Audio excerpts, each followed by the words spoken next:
Failure to Stop's last call of the day. All the political news to get you through the week so that you don't sound like an ignoramus going into the weekend barbecue. What is it that G.I. Joe always says? Now you know. And knowing is half the battle. We've got a whole show chock full of stuff. We got a special guest today. Deadleg and I are covering the Clintons are absolute dirtbags, according to the new Epstein allegations that were launched on Monday. Something about, we're going to dive into it, trust me, but definitely some strong arming going from the media all the way down to the witnesses. Conspiracy theory. So I wonder if back in the 60s, do you think that they maybe have hot mic'd the JFK assassination? Because earlier this week, we had hot mics with people talking about assassinating the next president again. Did Stephen Hawking really use midgets to do complicated equations on a chalkboard that they couldn't reach? Probably not. Well, that's probably fake news. We're going to get into that. All that, we got the NYC tunnels. There was a bunch of tunnels that were found underneath some synagogues. And if you're flying in the next couple of days, I'd stay away from Boeing because some of their stuff has been losing parts of the airplane in the middle of the flight. All that and more this morning on Last Call. The growing calls across the nation to defund the police. To end policing as we know it. Off the charts violence in New York City. 11 people shot in just 8 hours on Sunday. This is about the police officers who every single day put on that uniform and they run towards danger when we run away from it.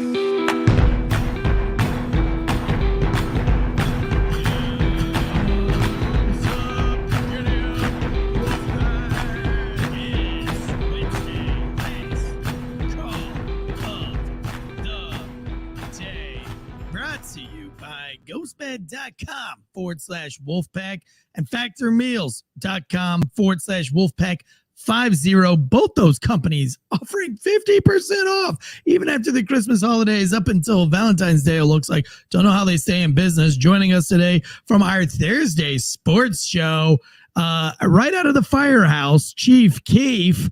One more and I'm out of here. Podcast host, also for the Failure to Stop sports show. What do you guys call that show? Illegal Shift? Illegal Shift. I call it an illegal shit sometimes. That does not shock me. We've got a lot to cover today, boys and girls. Listen, if you're tuning in for the first time, this is the Failure to Stop podcast channel, the #1 channel where first responders go to be informed and entertained damn near 6 days a week at this point. But plus, there's more. But wait, there's more. We also have a Patreon channel with tons of extra content. With we've got a Down the Pole firefighter show, which Keith is on, and so is Deadleg. We got a corrections officer show called Hard Time, which is all making its way to its own podcast as well, graduating from the Patreon. And then we have bonus news. We have the Last Call Unfiltered twice a week about right now. Twice a week. This is something Josh and I started in the new year, and that's going into all the news that YouTube would, spank the old wrist for, not giving us a break here. So we move that over to Patreon. By the way, we're about to bring on some new folks onto the Failure to Stop community to help with some fact checking, also bringing on some writers. If that's something that you're interested in, DM us if you want to be a part of this. And also, please subscribe to this YouTube channel if you're on the YouTubes. I know 99% listen. And if you're one of those listeners, please, it is absolutely the most important thing going through this election cycle that you give us a 5-star rating and review on iTunes or Spotify. Write a little review for us. That's going to go a long way. Keeps us up in that algorithm, gets us trending back on the charts. And Lord knows we need it going into this 2024 year because, as Tanstradamus predicted last year, this will be the year to end all years. Speaking of that, we will be diving into the JP Morgan Strategist, who had a Nostradamus prediction that actually leaked, alluding that Biden may not be running in the 2024 election. So we'll definitely touch on that. But for all you paid members in the chats, I got to give you some love because you came here at 10 o'clock in the morning Eastern Standard Time live. Got David J, Michael Hendricks, Cupcakes and Cameo, Wayne, I don't know. Is that E-Lich? I'm guessing that's either Jewish or Muslim, one of the two. I've seen you in here before. I'll never pronounce that name correctly. Fulcanator, as always. We have a new Facebook group. It's called FTS Fitness? Wolfpack Fitness? Police that's what the fitness. new one is. Yeah, I think that's what it was. You fucking made it. You don't know the name? I didn't make it. Why is Will- it got your picture on there? Will Cray made it. Oh, okay. He put my picture because I was messing with him because he apparently did leg day. I like that. I think it's a really cool group. There's a lot of people in there. I think that Warrior Mindset episode that we did really touched a lot of heartstrings. Again, we keep breaking records, but I got more messages from that show again than any other show. So it just seems like every week I'm getting more and more engagement on these touchy topics, and it's not going to get any better going into 2024. So buckle up. But I think Will Cray should lead us in an exercise on that group. I'm in that group right now. You guys did some like nutrition plans and everything like that. A lot of guys are getting up on that Factor Meals program there too that we're sponsored by. So that's all good news and great stuff to see. But I want to see Will Cray, like leading us in some exercises or some stretches. I think that would be hilarious. And maybe will this be the year that Will Cray gets a girlfriend? He's been a fan of the Wolfpack. He's been to one of our meetups. I think he comes out of like Minnesota or something like that. But he came to our last meetup. A handsome guy. It's unbelievable that he does not have a girlfriend and that he's still a virgin. That really blows my mind, especially after seeing all those gym pictures. I'm very impressed with his first picture he put in there though, showing off his calves. Man, ladies, go check him out. Yeah, please go check it. Somebody go check. Somebody take that virginity from him. He doesn't need it anymore. Speaking of virginity, like I said, we've got to get into this whole Epstein debacle. So I'm not going to waste any more time from anybody. If you guys have something to say in the chats, just let it whip. Thank you for all of our paid members out there. All of that money, by the way, guys, really important for the 2024. We want to be the main source of news and entertainment. Where you're sitting in the cop car because it's just going to get crazy. There's not a lot of people out there to tell the truth without an agenda. Our only agenda here is that you're just informed a little bit and that you're in the know, and we get those juices rolling, and that we encourage you guys to do your own research. But if you just want the cliff notes, that's what we're here for. Let's go ahead and dive into it without further ado, as they say. What's our first story of the day? I think we can lead off with the Clintons if you want. I just made a post on my Instagram about the Clintons. At this point, are there any Clinton fans? Do those still exist? Is there anybody still pro Clinton? I would say if you are pro Clinton, you're probably on their not to be Clinton list. So I'm pro Clinton. I don't want to be on that list. But I don't know. I don't know how you could support anything what they like. At what point in the history of their history, what point do you want to start supporting them? During his presidency, before his presidency, when he was governor? Like, we've talked about stuff on this show that's happened before he was governor and the body count. So no, I don't want anything to do with him.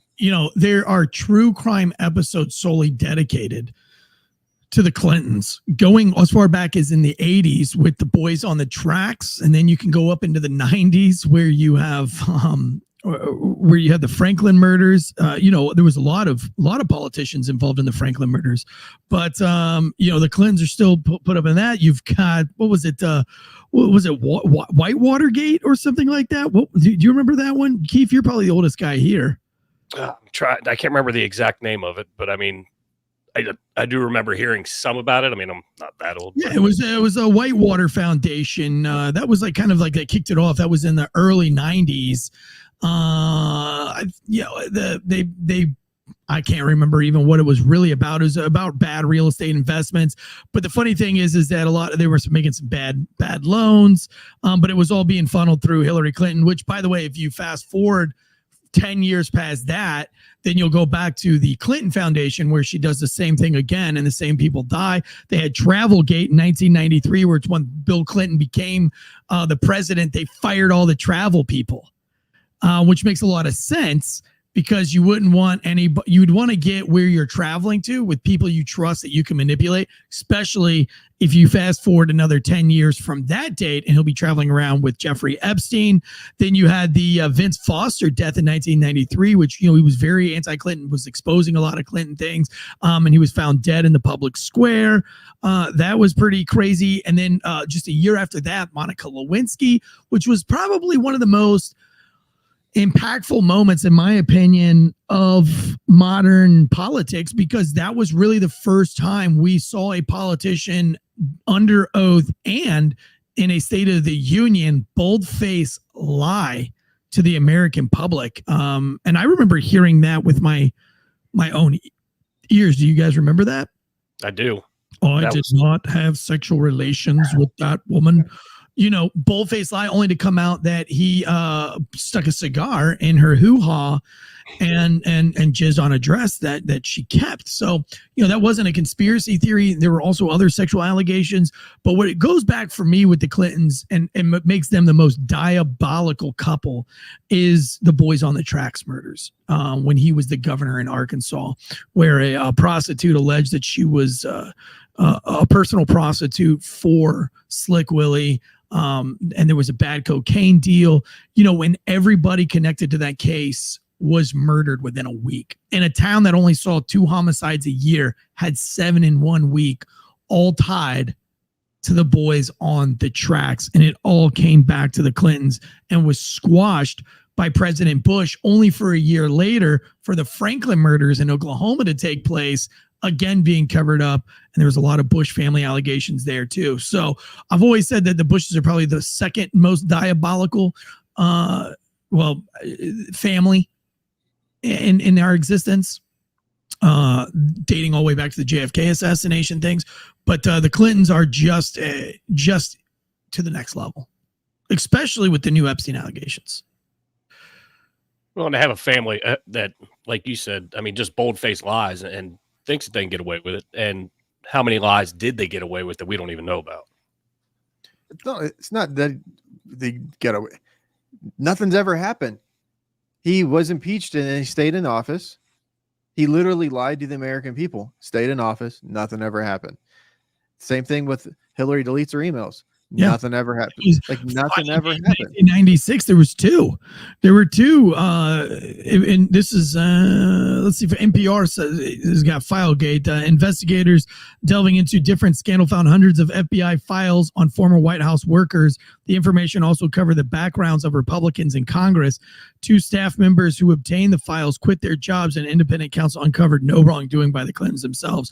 Then followed by that was Benghazi, then the Clinton Foundation scandal that I already mentioned, then the private email server of 2015. But now, if you want to go between 2012 to 2015, or even going from, let's see, what was it, 1994, the Monica Lewinsky, or 1996 Filegate and Benghazi, in between there, now you have this new allegation that in 2008, Hillary Clinton used special forces investigators, allegedly, now this is according to Sarah Ransom in the new Epstein documents, that she was then forced to sign an NDA for her eternal silence on Bill Clinton's relationship with Jeffrey Epstein, all backed up by Bill Clinton actually going into Vanity Fair again, according to these documents that were released. And I love the mainstream media here, who loves to say they have started every single news media clip across the country with these allegations do not prove that Bill Clinton. I mean, they are so boned up on protecting Bill Clinton that it makes it even more. It makes you even more curious, because they're not trying to protect anybody else except Clinton, and why he's not really relevant anymore. Do you guys have an answer of why they are so protective over the Clintons right now? Or is there just so much more to that story that they can't have the Clintons ever go on stand in a trial? I always say follow the money and you'll find the reasons. They're not reporting on this because all of the money, all of this, the BlackRock, the ESG money, all this investment stuff, it's all from the same stuff. It's all the same things that we've been talking about. So you just replace one thing with the other. So they're not going to talk about it. And not only that, if you're in the media, okay, and if you're reporting on this, if you're a reporter, if you're at like WXY4 News in Vermont, or KY2 in Minneapolis, or 774 in Sioux Falls, wherever the hell you are, if you're the news people, what has the Clintons done for you specifically? Like right now, if you're going to run a story and you're going to put your face out there and you're going to run your mouth off to run defense for pedophile murderers. Okay. So that's who you're running defense for. What have they done for you? Yeah, I've always thought that was very odd. Is that why has Hillary Clinton been so hungry for power, and why do we continue to allow her to be in any kind of limelight, knowing that her only motivation in life is to be in complete control of something? She's so obsessed with becoming the president that she'll go at no length. Like I said, is there anybody at this point that's still a Hillary Clinton fan, or have we all moved on? I was actually reading one of these articles, and I like to read Reddit a lot and some Reddit threads. And I like to read the comments underneath of them. And one of the comments I read was, I was a huge Hillary supporter in the mid 2000s. And after reading Boys on the Tracks and things like that she's now an anti-Hillary Clinton fan. And I was like, wow, because I've been anti-Clintons literally since the Boys on the Tracks. Before I got into this, I wasn't overtly a political guy. I didn't really give a shit because I was like, well, I'm serving my country. I'll just let my country handle the whole voting part. Then I was a cop and I was like, well, I'm serving my town. I'll let the people handle the voting part. I'm going to hyper-focus. But now I'm not either one of those. And so I am hyper-focused. I'm those guys that have to do this for those who are serving and who are actually doing the Lord's work. And when you dive into a story like the Boys on the Tracks, I mean, geez, even if 25% of that story is true, and then you still have the Franklin murders happening at the same time, 1 state over, 2 states over, let's just say that both those are only 25% true. I mean, it's still pretty apparent that the Clinton family is involved in nefarious activities and likes to dance with the devil. I'm just saying, if I get an invitation to come hang out with them, I know that they have a documented shady past with just their history is just littered with mysterious deaths, or this person died from an accident or a weird accident, or this person had a suicide, or this person did this, or this person disappeared. If you've got that, if that's what's known in the background, I'm definitely not going to be hanging out with them. And I think they're protected as much as they are because, excuse me, there's so many people attached to them. They were involved with so many people and so many high rollers, whether it be media, finance, that I think everybody's coming together to protect them because nobody else wants their name to come out like the Clintons have come out. Yeah, let me go ahead and read you this. This is coming from the Daily Beast. The Daily Beast reached out to the spokesperson for Clinton, who also mentioned, along the hundreds of pages of court records released Wednesday and a deposition, Epstein accuser Johanna Joberg said the trafficker once told her the Clintons liked them young, referring to girls. On Friday, Ward went on CNN This Morning and addressed the Clinton claim, which didn't indicate a date on which the former president allegedly tried to intervene on Epstein's behalf. What I wonder is if Virginia Roberts is hearing gossip, this is a quote, and getting it slightly wrong. This Vanity Fair piece, and I don't know why our computers are not linking up here, but basically, the reason I had pulled this article up before was that in May 2011, Trisha emailed Virginia and CC'd attorney Brad Edwards advising her to let Vanity Fair buy her picture. I'm just reaching at straws here because I can't find the actual paragraph, and I totally apologize for that. But if you want to go and look for it yourself, it's on the Daily Beast, and it has the documents, and you could scroll down. It's like midway through the article. I'm just having a hard time finding it right now. But basically that it alleges Bill Clinton walked into Vanity Fair and demanded that they stop talking about Jeffrey Epstein.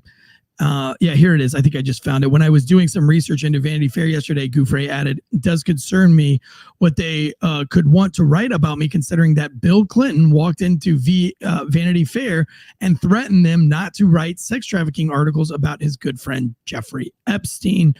Also, in these articles, Sarah, what was her last name? Sarah Ransom. Sarah Ransom alleged that, or Virginia Gouffet on behalf of Sarah Ransom. Again, a lot of hearsay here, but it's interesting that the Clintons come up more times than anybody. And again, if you look at the Clintons' track history, like we just talked about, it all kind of adds up. It makes it a little bit more believable than some of the other allegations being made, if that makes sense.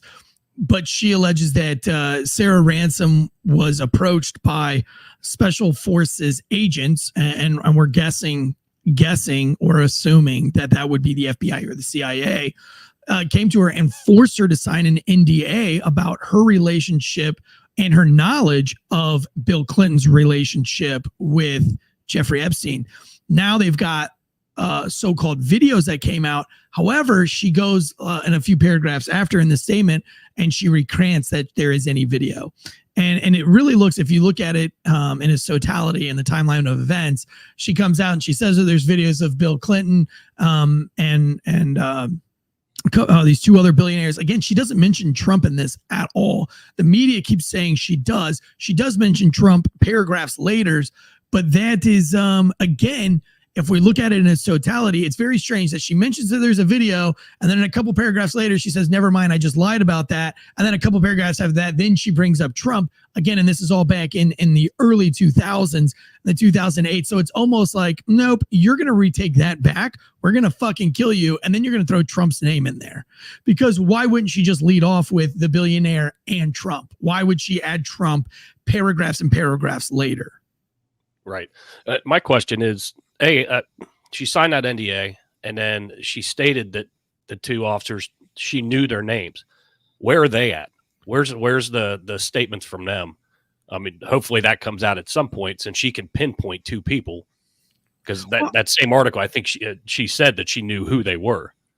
Yeah, the problem with this whole thing is this is a deposition. This case is pretty much closed. There's nobody investigating this. Right. Nobody is going after it. And listen, I still stand by that every name on the list, to include Donald Trump, should be investigated thoroughly. But the problem is, who's going to do that? Because we already know that the FBI is corrupt. Right. And we know the FBI is not going to, it's already, even if they're not corrupt, it's still a, I mean, I don't want to use the word point of contention, but it's like, instead of going after sex trafficking pedophiles, they're looking for people that stood outside the Capitol on the grass now. Well, so people that weren't even in the building, that's who they're going to go after. Right. So You're referring to Biden's newest threat that they are going to be looking into the, quote, thousands of people who were illegally standing on federal grounds.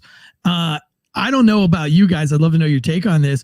Is this going to be a roundup so that these guys can't vote? Is this going to be like a bullying situation where they, and it doesn't even have to be secret, right? Like if you have video surveillance of somebody, for instance, after the January 6th is a very interesting topic, but after the January 6th insurrection, literally within a day or two, everybody on the Raleigh SWAT team was called into internal affairs and asked if they were there. Well, what does it matter? If it was their day off, could they not go to a protest, period? So, but why wouldn't they go through the rest of the police department? Why was it only the Raleigh SWAT team? But like, let's just, for an example, use it. If you were on a SWAT team in a big city and you were serving under a liberal chief and you just happened to go to what you expected to be a protest and what some people would still argue as a protest that got out of hand, are you then removed? Are you then, should you be removed from that SWAT team? I mean, if anybody that showed, we had the governor show up to a Black Lives Matter rally where it got extremely violent and buildings were burned down. Should that governor have to resign just simply for showing up to a protest that got out of hand? No, you said it, Eric, because it was a protest. It wasn't a riot. No buildings got burned. It peacefully burnt to the ground. No, this is what my worry is you have the Proud Boys. You have some groups that they'll call far right. Okay. There are groups that are far right that you're not, that are legitimately far right. There are legitimately groups of people in a country on both sides of the fence that are the extremists that we legitimately need to worry about. On the other side of it, we talk about the fence.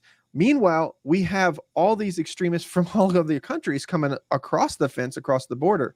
So My worry is when this is going on. So at what point does the American people finally say, this is enough? Where's the drawing of this? Where's the line in the sand? Because we had a revolutionary war over taxes. I mean, there was more, it's complicated, more to that, but over tax on tea. We have an entire pedophile ring that's just going to be out in the open. We know about it now, and we're not going to do anything about it. And instead of that, we're using your tax money. This is not to get way far off topic. We're just going to try to approve another spending bill that's going to send more billions to Ukraine, billions to Israel, millions to our border, millions with an M, but we're going to send billions with a B to other countries that have done nothing for you. They've done nothing to keep that traffic light on at the intersection or that pothole on your way to work that's not getting fixed. All your taxes, they're not going to that stuff. They're going overseas. So while that's going on, all of your money, instead of investigating what the American people wants to be investigated, getting these sex traffickers, if you go after the source, or if you go at so in prostitution rings, would you go after the reason why you go after the Johns is if you don't have any customers, who are you going to sell prostitution to? I brought this up in an argument, in a debate at the bar that I own. And somebody was in there, and I had kind of casually and jokingly said, like, man, it would be great if we had that much effort into child sex trafficking. And she goes, oh, you're not one of those people, are you? And I was like, well, I'm one of those guys that has 5 kids, and I'm extremely concerned with the well-being of a multi-billion-dollar child sex abuse industry that is in the United States, and that the United States is the #1 country where children are trafficked to and from. We are the #1 country. And to put it in perspective, Taylor Swift made $900,000 last year. Everybody knows who Taylor Swift is. Everybody is familiar with the brand. But child sex, films, and pornography, and the sex trafficking trade in America alone is well over $1 billion. So if you think how many people consume Taylor Swift's content, that's multiply that by at least 1.5.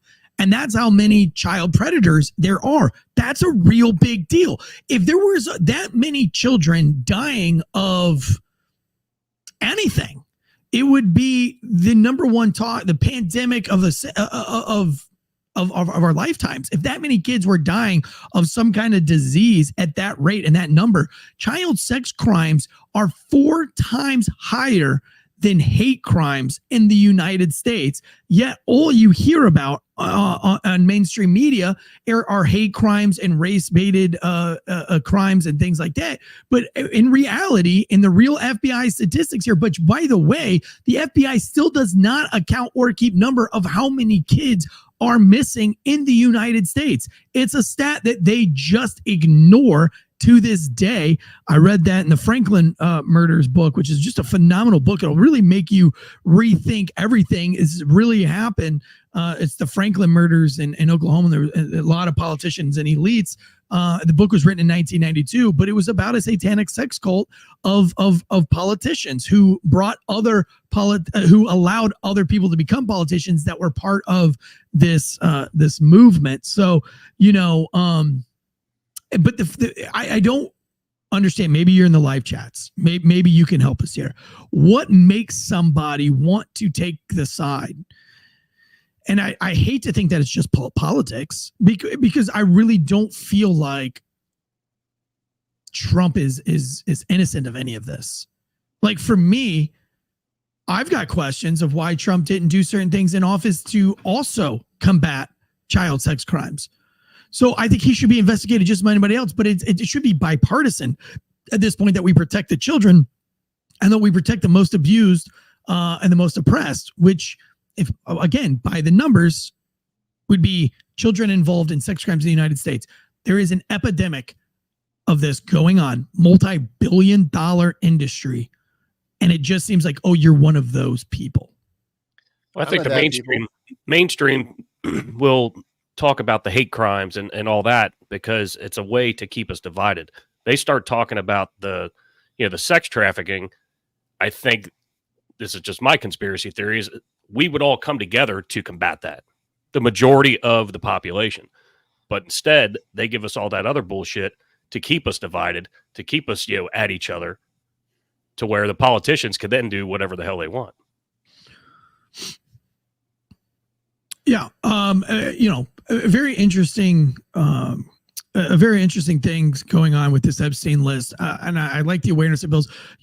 Also just one more thing, and then we're going to move on to the JP Morgan strategist who had a Nostradamus prediction and had it leaked. We're going to jump into that in just a second. But last thing on the Clintons, on YouTube, we're able to we pay a pretty significant fee to be able to use different keywords and tags since we YouTube for a business, even though that I think the majority of our YouTube is completely demonetized and just absolutely shadow banned to no end. And that's why we do Patreon. That's why we're all in on our audio. That's why we have the Rumble going on. We don't care. And we're not going to stop talking about things just because YouTube doesn't like it.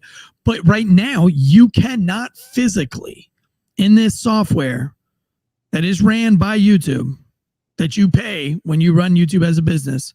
I think we pay like what, $250 a month for the maybe $300, $290 something dollars. We cannot physically tag Hillary Clinton or Bill Clinton. It is unrecognized. We put the reel up to prove it on our Failure to Stop Instagram. Jonathan Bates, one of our producers and hosts, made that reel for us where he shows you that it will not physically allow you. If you put in Hillary Clinton, it changes it to Hillary Duff. It will not allow you to put in Hillary Clinton or Bill Clinton in the tags. Again, why is YouTube so focused on protecting Hillary Clinton? They would never do this for anybody else. I don't even think they would do it for Biden at this point. We've never had a problem, literally in the history that we've been doing this, had a problem with any breaking news story tagging somebody in it.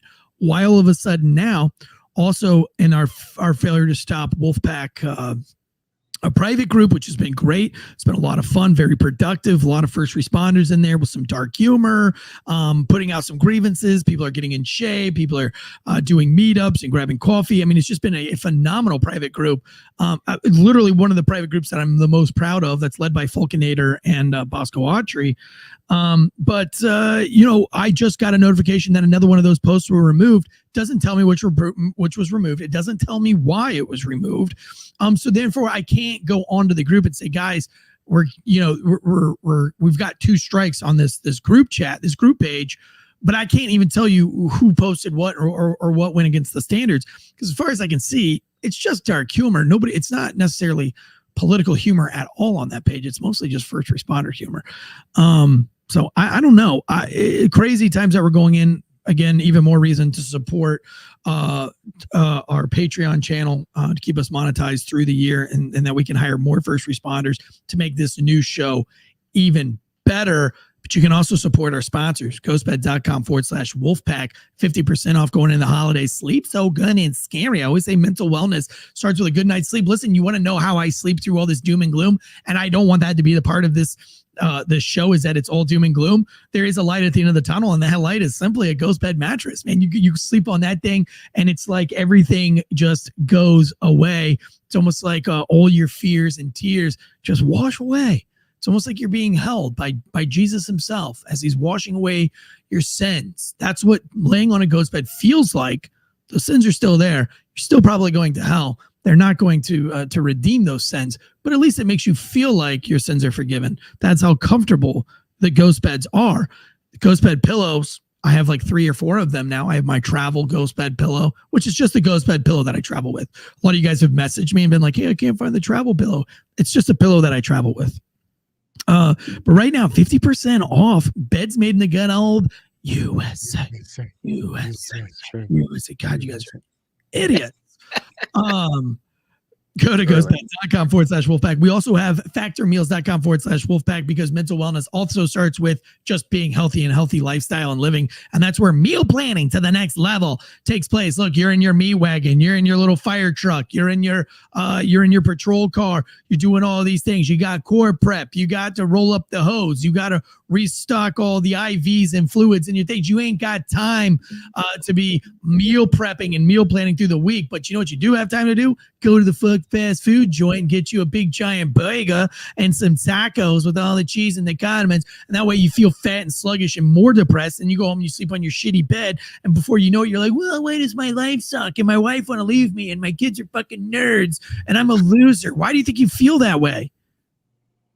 Because you're not preparing, you're not prepping, you're not doing all the right things. That's why we're proud to be sponsored by factormeals.com/Wolfpack meal planning to the next level. Let Factor Meals take care of it. These are chef prepared, fresh, never frozen, affordable meals delivered right to your door, fresh and not frozen. And you can do 3 meals a week, 5 meals a week, whatever you need to get you through those days so that you're not going to the fast food joints and eating that fat shit that's just going to make you even more depressed. By the time you drive to the grocery, by the time that you take those groceries back home and then you cook all that food and you prepare it and you put it in the Rubbermaid totes and you set it all aside, that's time you didn't get to spend with your kids. And that is not a habit you are going to be able to sustain in the new year with your new year, new you journey into health and fitness. No. Just use factormeals.com/Wolfpack50. Get 50% off your first week's meal and get on the routine of just having Factor meals delivered right to your house. How many times are you door dashing bullshit meals? Stop doing that. Load your refrigerator up with stuff that you know you have to eat because you've already purchased it.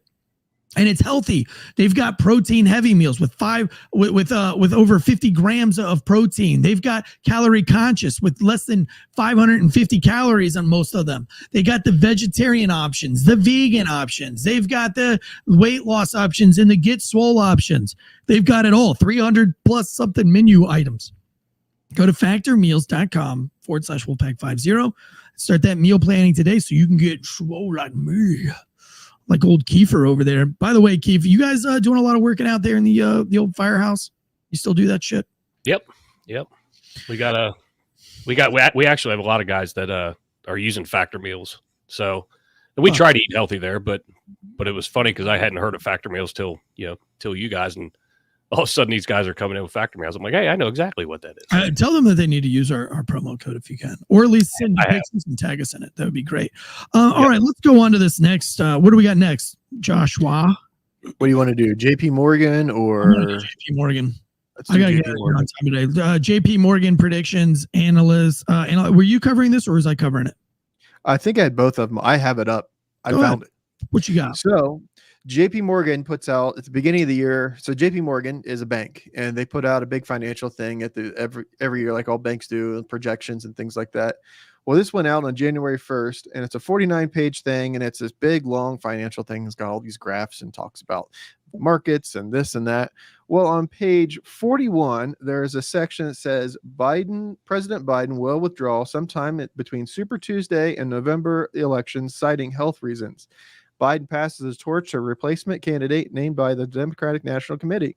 Biden has a low approval rating for a president with less than 10% job creation since his inauguration, although that figure is a byproduct of his inauguration coinciding with the rollout of COVID vaccines and the reopening of the U.S. economy. So how is it JP Morgan knows that Joe Biden's not going to be in the 2024 election race when he's the sitting president right now? Now, I can't hate on JP Morgan because, as you know, on this show, or if you guys are just tuning in for the first time on the show, I have what's called Tanstradamus predictions. My name is Tansey, and I have a God-given gift to see the future. And if you go back, I'm kind of like Alex Jones in a way, where what I say sounds crazy, but just give it some time, let it iron out, and you'll see that I'm more true or I'm more right than I am wrong. So I don't mind that some JP Morgan strategist wants to be like me. You know what I mean? He wants to have his own little Nostradamus prediction. Everybody does. But I hope he's not me. But I think he's just copying me. I said this a year ago, guys. I said it a year ago. I mean, not even a year ago. I said it like 6 months. I said it a year ago, and I said it like 6 months ago. I said there's no way that Biden makes a second run at it. I think most of us knew that. That might not even be a Tanstradamus prediction. That just might be a common sense prediction. This dude's got a brain full of cream of wheat. There's no way that he's going to run for a second term. Now, this JP Morgan strategist who's putting out this information to investors and to stockbrokers and to stock market enthusiasts, things like that makes me go, oh, geez, it's a little bit more real than I thought. Also, the media would like to portray this as it's going to happen in March. I heard a lot of people reporting on that he predicts that in March. No, his prediction, much like my own, give yourself some time. He said March, beginning at Super Tuesday through November. So that's a pretty big window there. That's like a 5-month window. Yeah, no, and month window, actually, if you want to do your math correctly. It's like 8 months. But yeah, I think that prediction is pretty fair. I just don't know that you can say it as a JP Morgan strategist. Can you? Doesn't that seem like a little weird? Have you ever seen that in with any other president? I'm not that in tune with the financials. My wife is the one that handles all of our banks. I just asked if I can use the credit card for things. So I don't know specifics, but I would guess that they do things like this. I just don't know that it's necessarily as just we live in times where everything is almost can be public instantly. It can happen, and it's just the limitation is how fast you can put it up on the internet and then how fast people can find it. So I would go ahead and guess. I would make an educated guess that this probably has happened before, and it'll probably happen again, that they make these educated guesses and they have people that sit down and they do nothing but strategize, and they look at forecasting and models and things like that. And they, based off of their risk analysis algorithms, and they come up with this assessment and that this is what they believe is going to happen, because they have, as a bank, side note, JP Morgan is involved with the whole Epstein thing because they paid out a lot of hush money, sidebar to sidebar, but they've got financial stuff that they have to look out for. They've got clients and they have people that invested money into them, and they have their due diligence to try to make that money more money. So they have to try to read the forecast. And if Biden's not going to be there and Trump's going to be in office, and there's going to be some more Trump policies that go against the policies that Biden are, then they're going to move the market different ways. Then they're going to invest that money in more Trump stuff versus more Biden stuff. So yeah, so if you'll head over to Failure to Stop's private Facebook page, just go ahead and put your over-under on the JP Morgan Chase prediction here. Give us your over-under. Do you think Biden's going to make it? If so, well, then just leave it at that. If you don't think he's going to make it to the election, let's get a date and time. Let's start collecting that. Bosco's in the chats right now. Actually asked a great question. He said, are we supposed to be swapping to Rumble? I'll give you more on that in a minute, but Bosco, you've got work to do. Go over to the FTS_Wolfpack private group, Bosco, and let's get a poll going somehow, some way, make it creative of when does Biden pull out, if he pulls out. And then let's say the winner of this, by month and date. So first we'll go by month. And if there's that many people, then it'll go by the date. And then maybe even the time, just in case we have some tiebreakers there. But, let's do a poll, and a winner gets something. We'll think of something, maybe one of these cool Failure to Stop hoodie things that the team's been wearing lately. So we'll do that. Now speaking of not making it and Trump making it, or Trump being the president or not being the president, we have some leaks from a hot mic situation. Josh, tell us about the hot mic situation. Well, instead of hot micing, grabbing her by the pussy, we're hot micing assassination attempts. So you know what the worst part is? Even if he has his window open and he's hanging out, he'll be on the other side of the street. One person could be heard saying on the live feed from the Associated Press. This isn't like Doug's News Underground or an affiliate of C-Minus Media. This is Associated Press that's cracking jokes candidly about assassination attempts on not even arguably, the leading Republican candidate for the 2024 election. You have the media that is covering him being brought into court for a fourth time. And for what charges? They're just trying to get anything up to bring him into court. But he's on his way to court in New York, and the media, while they're waiting for him, just overheard talking about how they would assassinate, or the assassination attempts, or how you would, like, I feel like that's probably a crime of some sort, right? Like if we just randomly started talking about assassinations, like don't you think that we'd be on like some kind of like crazy FBI list? I remember growing up where you were told, it's against the law to talk about killing the president. Yeah. So what happens? What happens to these two clowns? Right? Pulitzer Prize. Bizarro. But listen, there's a lot of people talking about it. And, listen, they tried to character assassinate Donald. They tried to criminally assassinate Donald. Who's to say if any of these things aren't working that they just go ahead and assassinate him? Now, listen, a lot of people say, well, why haven't they done it? If they're out to get him so bad, why have they done it? I think it's because they know that he'll be a martyr. They know that that he will, become the patron saint of, whatever it is that Donald Trump wanted to be the patron saint of. I think they know at this point that like every time they even arrest him, he gets more powerful. He gets more followers from being arrested. There was just that video that cut loose in the Bronx where they just couldn't find anybody in the Bronx that wasn't voting for Donald Trump in this upcoming election.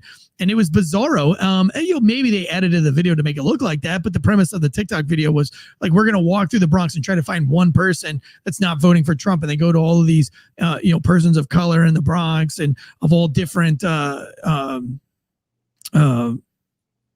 classes, if you will, middle class, low class, and then they're asking them and they're like, oh yeah, I'm voting for Donald Trump, and the polls are just so terrible right now. You can't find one poll that's in favor of Biden right now. So listen, I don't know. I don't foresee him. My Tansey and Deadleg prediction on this, there's no way Trump becomes president. Get it out of your minds. Get it out of your skull. It's just not going to happen.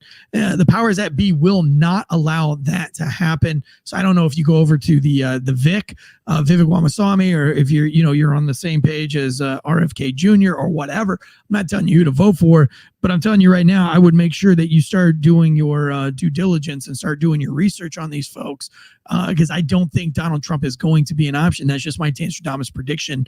I think the powers that be are just a little too powerful. Now, listen, I'd like to say I'm wrong, but I don't think I am. But anyway, go over to the Facebook group there and get in that poll when you think when you think Biden pulls out, and let's do another poll on do you think that Donald Trump, just an easy yes or no poll, do you think Trump will be eligible or has a chance at becoming president, not because he wouldn't win the votes, but just because the powers that be won't let him? Let's do a poll on that as well.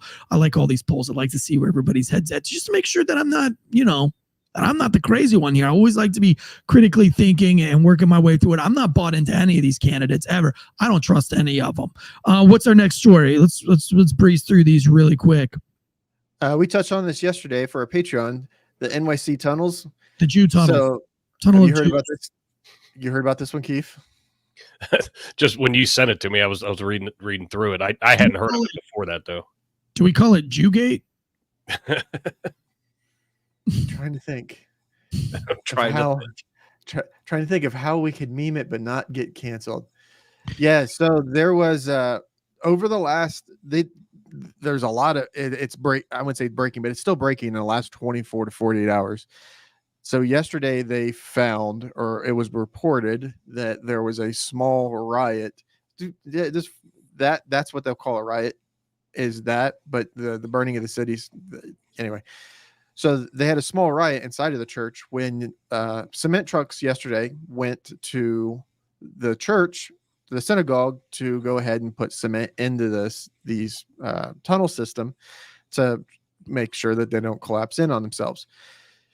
It's been reported widely of multiple different. This has been going on for weeks. This has been going on for months. This has been going on for over a year.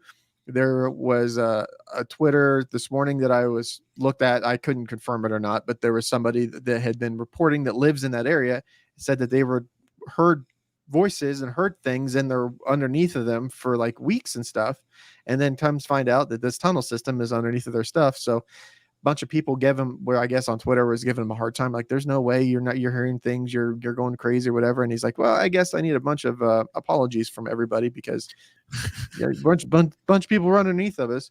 So what happened, the leading up to it is still, I don't know. How it was found out exactly. I don't know exactly how it's found out, other than there was reported that residents had reported hearing things in the walls underneath of the floors. I don't know the exact, like, how you get from the report to cement truck showing up. That's not being very truthful, or they're not being very informational with what happened.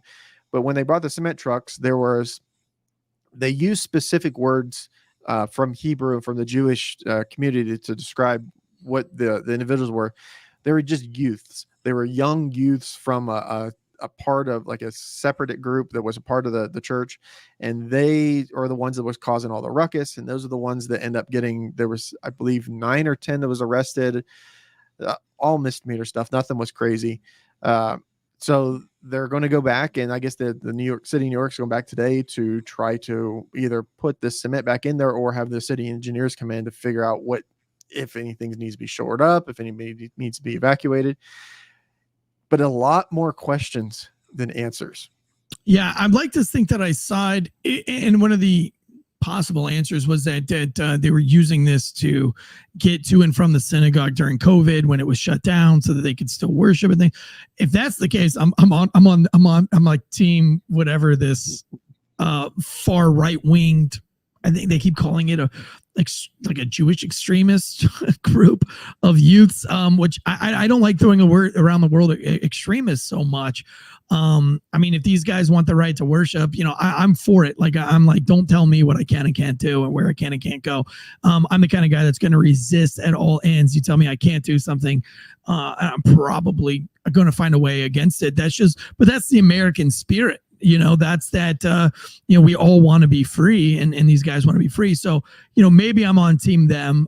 There's a lot of people that don't like them, more people that don't like this particular sect of Jewish individuals. As I looked on Reddit, and if you're on our Patreon, we did a deep dive of this whole thing and the politics on it yesterday on our Patreon. So you can go over to our Patreon account and hear all of the details about these New York City tunnels.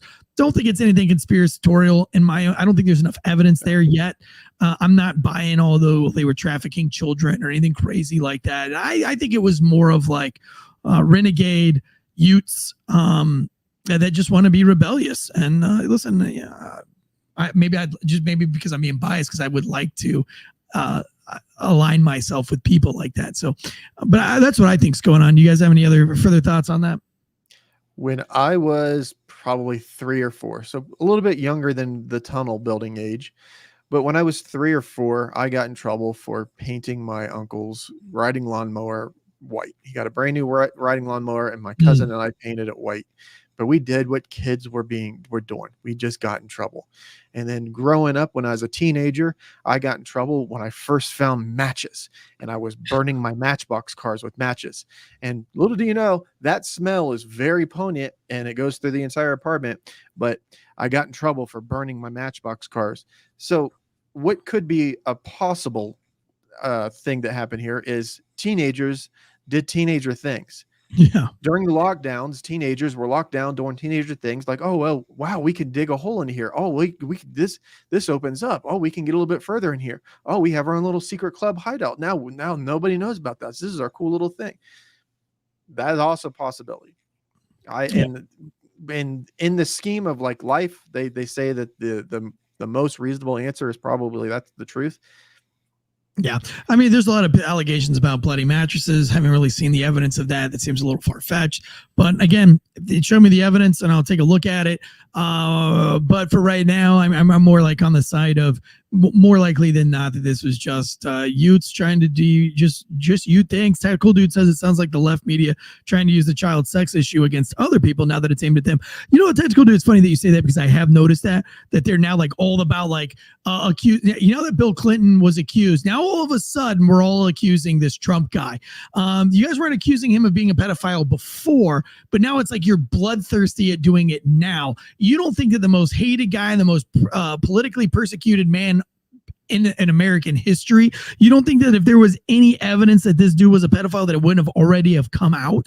I don't know, but it does seem like people are like, well, and especially with the media saying that they added Trump to the sex tapes. When I read the paragraph myself, it does not say Trump's name in it. It doesn't go until like paragraphs and paragraphs later. And again, you put that into context. It definitely appears after that initial statement that she was told to recant all of that. I mean, it's almost obvious that they were like, you know, she says all these things, then there's a break, and then she comes back and she's like, actually, I just made everything up. And let's add Trump's name in there. And it's just like this weird allegation. It doesn't even sound like the rest of them talking about a girl's nipples and everything like that. It's very strange.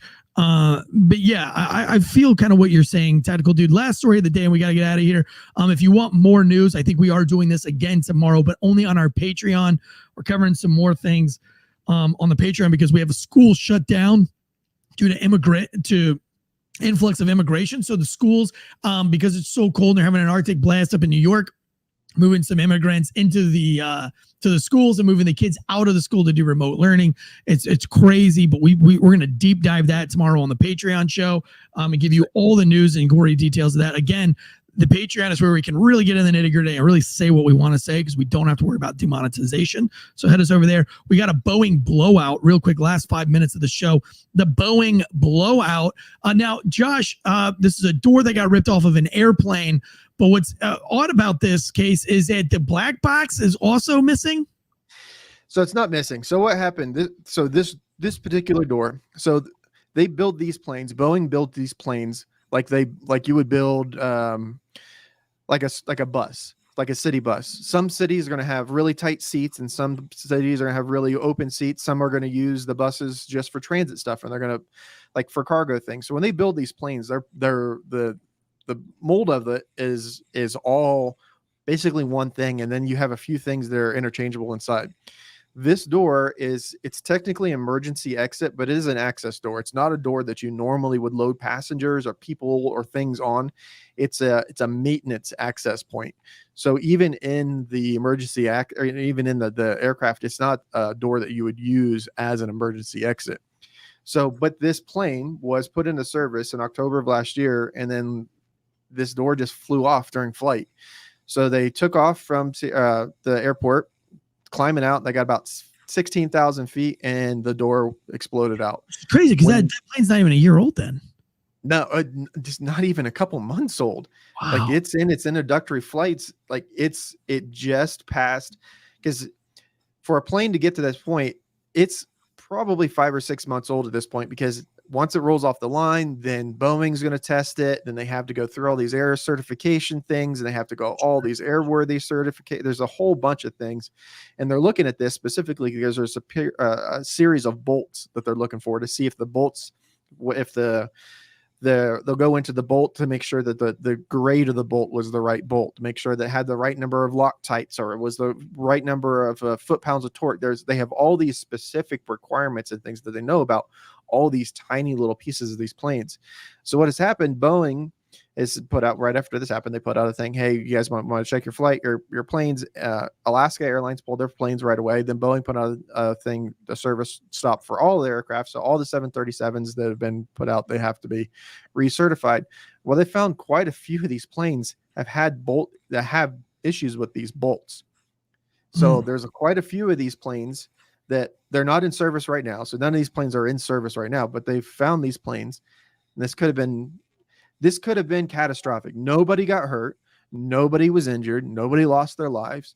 They were about 16,000 feet. So to give you an idea, it's still scary, but at 16,000 feet, you've got, I believe there's a chart that they say, but I think at 16,000 feet, you've got between 30 and 45 minutes before hypoxia starts to set in. Whereas if you were at 35,000 feet, you've got minutes.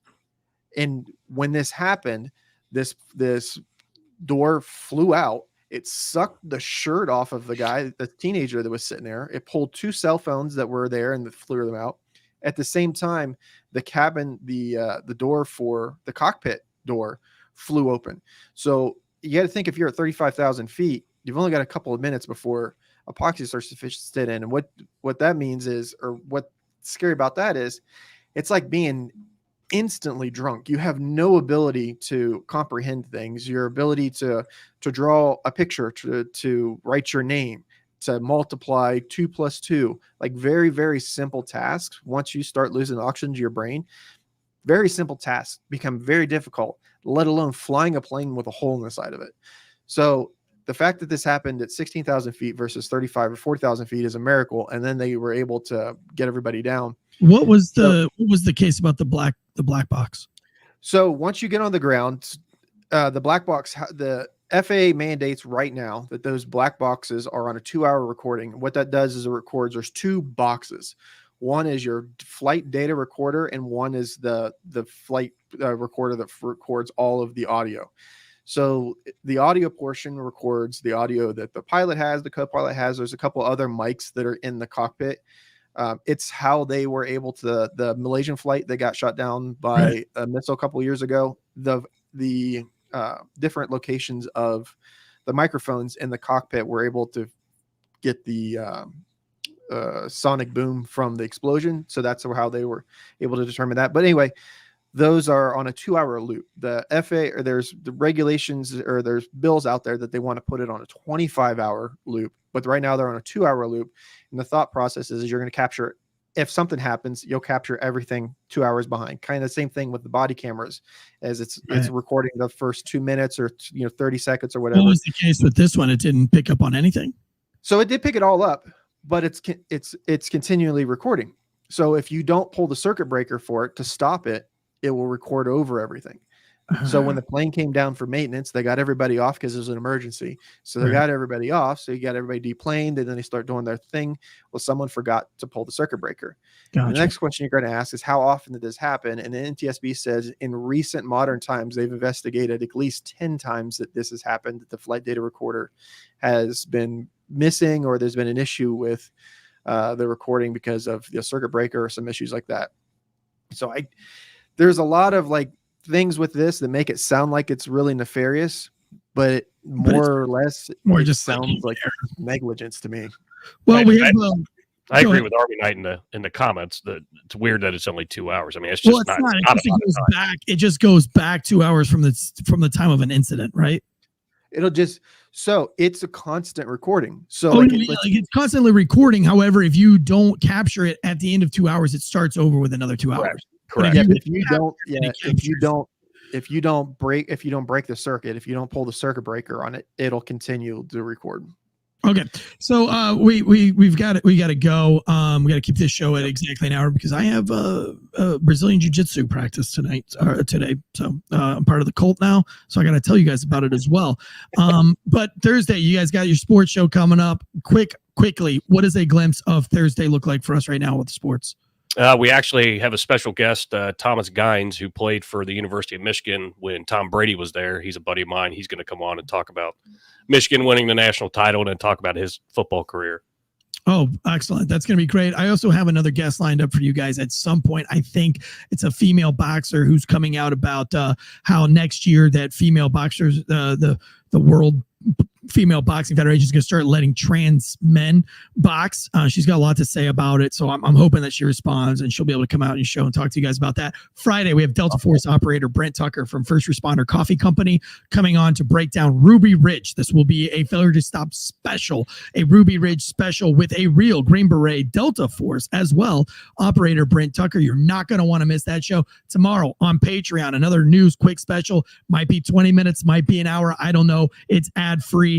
Go and subscribe right now. $3 on Patreon. It's going to allow us to hire more people to really get into this. We're really taking a shot at journalism, especially going into 2024. We want you guys to have news that you can count on to at least have questions and let you know when we're giving our opinion versus what's fact, what's fiction, that we have fact-checked things appropriately and that we are opening you guys' minds and that we're not feeding you just straight propaganda from mainstream media. So if you want to be, if you want to support that, if you want to support freedom and First Amendment, your First Amendment and all those things, and Second Amendment and all those, if you want to be on the forefront of that and help us battle it, what can you do to help? Sign up for our Patreon. It's $3 a month. That's less than a cup of coffee per month, $3 per month. And that really does go a long way of paying the bills and paying every single host that is on the Failure to Stop Podcast Network, which are all ex-first responders or current first responders. So all that money really does go to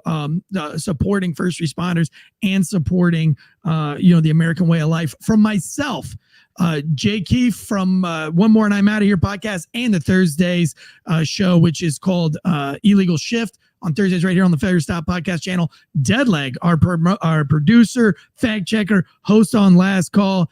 Myself, Eric Tansey.